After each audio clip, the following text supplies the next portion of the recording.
Казахский язык по методу Пимслера. 14 урок.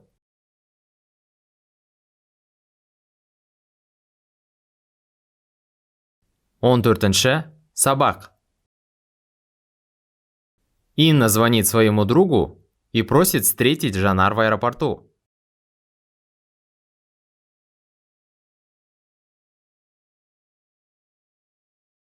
Алло, Марат? Сәлем, қалай жағдай? Сәлем, Инна, өзің қалайсың? Жақсы, рахмет. Марат, өзіңе бір өтінішім бар. Я, айта бер. Таңертең Ақтаудан Жанар келеді. Оны күтіп алу керек. Ертең менің жұмысым көп, қолым тимейді. Нешеде келеді? Таңертең сағат 9-да келеді. Жақсы, уайымдама, өзім күтіп аламын. Рахмет, Марат. Оқасы жоқ.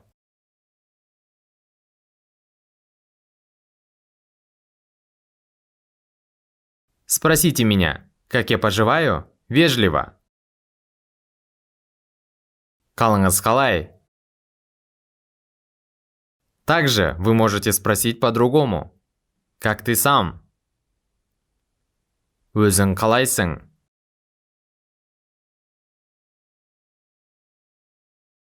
Попробуйте ответить. Бәрі жақсы, рахмет. Жақсы, рахмет.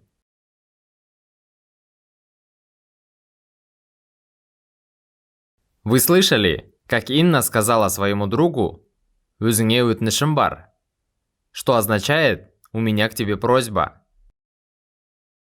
Послушайте диалог еще раз.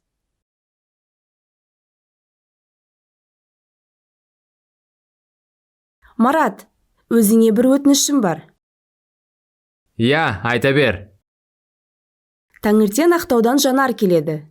Оны күтіп алу керек. Ертең менің жұмысым көп, қолым тимейді. Нешеде келеді? Таңертең сағат 9-да келеді.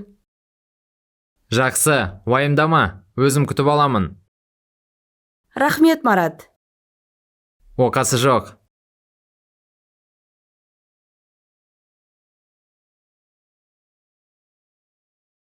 Когда мы хотим сказать «у меня есть просьба», то это будет «менің өтінішім бар».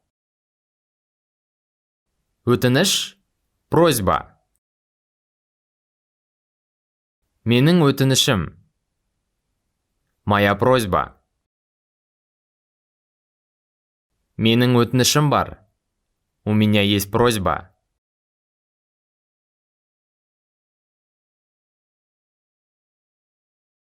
Итак, чтобы выразить обладание, владение чем-то, мы используем конструкцию «менің бар». У меня есть. Менің жұмысым бар. У меня есть работа. Менің уақытым бар. У меня есть время.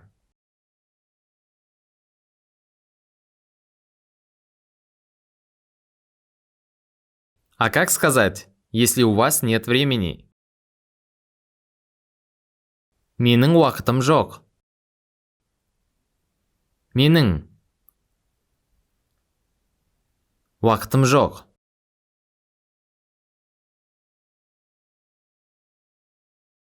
Чтобы понять любую конструкцию, нужно уделить достаточно времени практике. Тогда слова в правильной форме будут запоминаться. Попробуйте сказать, что у вас есть друг, подруга, деньги, дом, машина. Менің досым, құрбым бар. Менің ақшам бар. Менің үйім бар. Менің көлігім бар.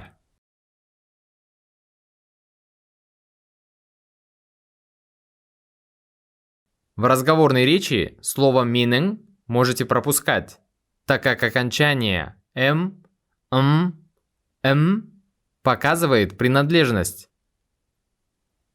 Өтінішім бар. Досым бар. Ақшам бар. Үйім бар. Көлігім бар.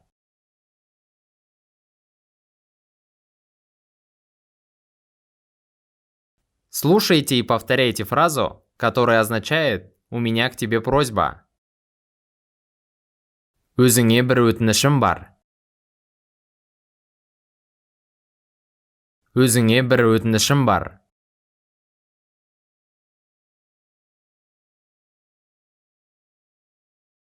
Марат отвечает: «Да, говори».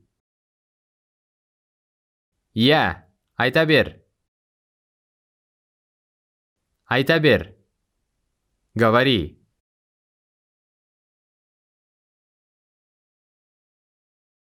Инна говорит, что утром из Актау прилетает Жанар.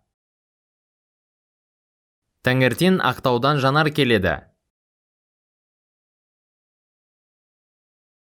Как сказать утром? Таңертең. Скажите еще раз. Таңертең.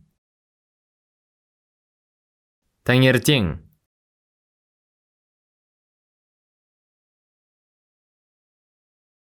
А как вы скажете? Жанар прилетает завтра утром. Жанар ертең таңертең келеді. Ертең таңертең. Завтра утром.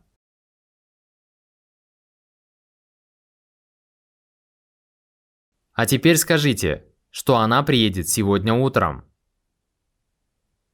Ол бүгін таңертең келеді. Ол бүгін таңертең келеді.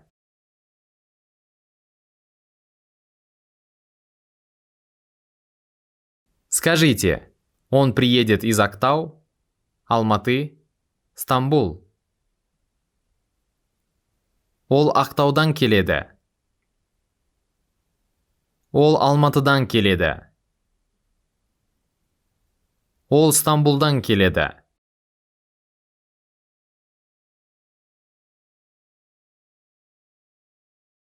А теперь скажите, что надо встретить ее. Оны күтіп алу керек. Оны күтіп алу керек. Как нужно сказать? Надо встретить. Күтіп алу керек. Күтіп алу керек.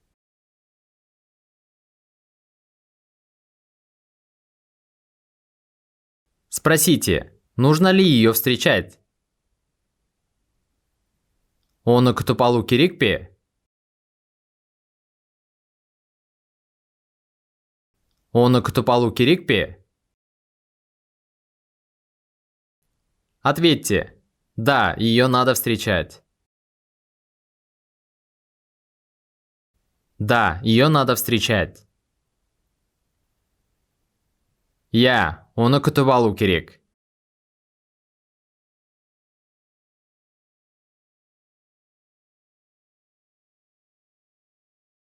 Помните, как надо сказать? Нужно купить хлеб. Нан алу керек. А теперь скажите: надо встретить. Күтіп алу керек. Күтіп алу керек.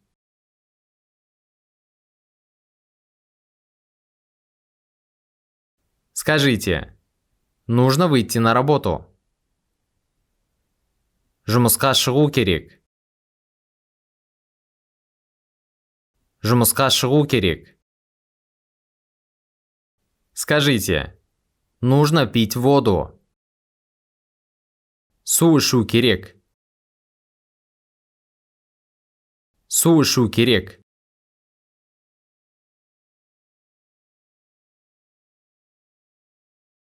Инна говорит, что завтра у нее много работы. Ей некогда.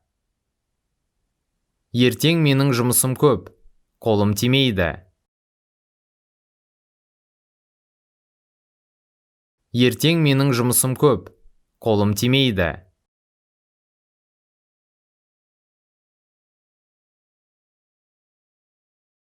Помните, как сказать много?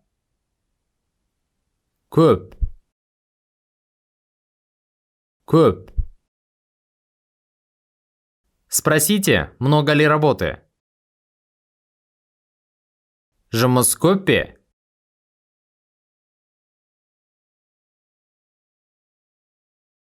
Попробуйте подтвердить.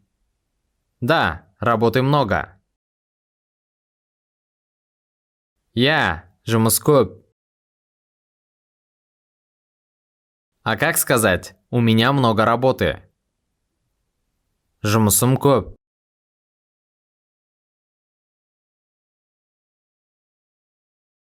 Скажите, что у вас сегодня, завтра много работы. Бүгін жұмысым көп. Ертең жұмысым көп.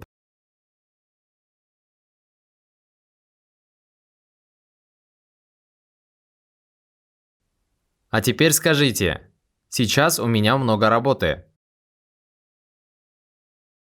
Қазір жұмысым көп. Қазір жұмысым көп.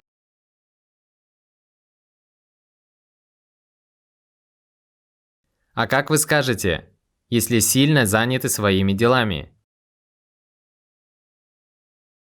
Қолым тимейді. Мне некогда. Бос емеспін. Я занят.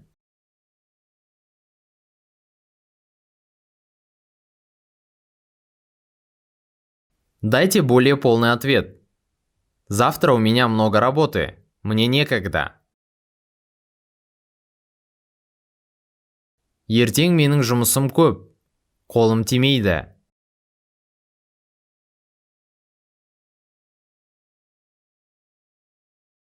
Помните, как спросить «Во сколько?»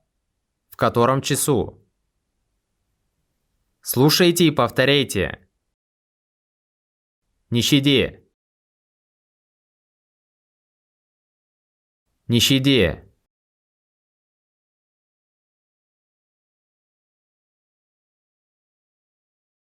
Отвечайте. Утром в 9 часов. Таңертең сағат 9-да. Таңертең сағат 9-да келеді. Приедет утром в 9 часов. Таңертең сағат 7-де келеді. Приедет утром в 7 часов.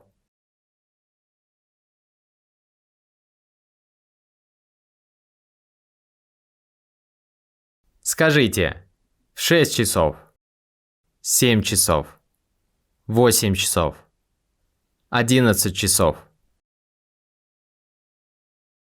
Сағат 6-да. Сағат 7-де. Сағат 8-де. Сағат 11-де.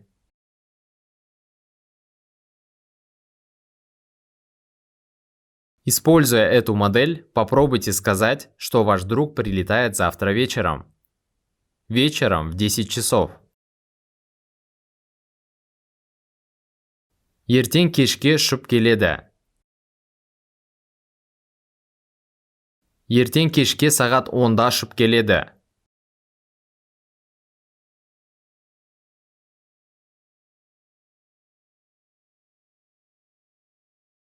Он говорит: «Хорошо, не переживай, я сам встречу». Жақсы, уайымдама, өзім күтіп аламын.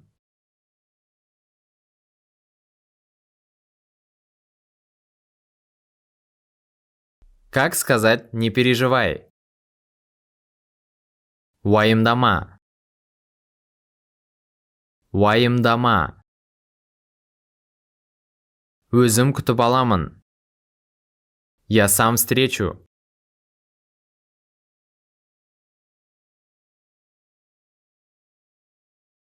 Как сказать по-казахски «не за что»? Оқасы жоқ.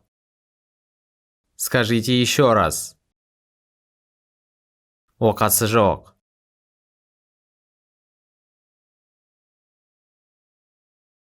Итак, как Марат ответил в ответ на ваше спасибо? Оқасы жоқ. Оқасы жоқ.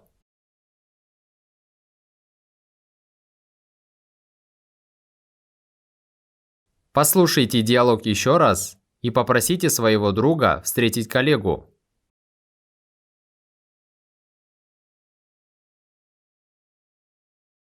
Марат, өзіңе бір өтінішім бар. Я, айта бер. Таңертең Ақтаудан Жанар келеді. Оны күтіп алу керек. Ертең менің жұмысым көп, қолым тимейді. Нешеде келеді? Таңертең сағат 9-да келеді.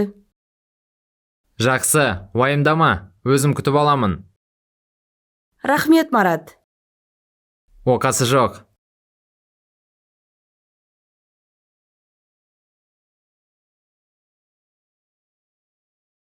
Сейчас вы уже немного понимаете по-казахски. Не переживайте, если иногда делаете ошибки. Все, что вы учили сегодня, будет повторяться в следующих уроках.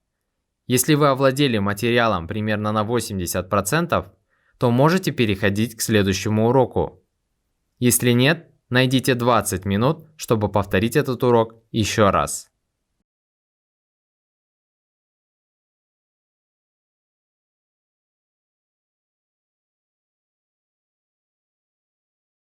Конец 14 урока.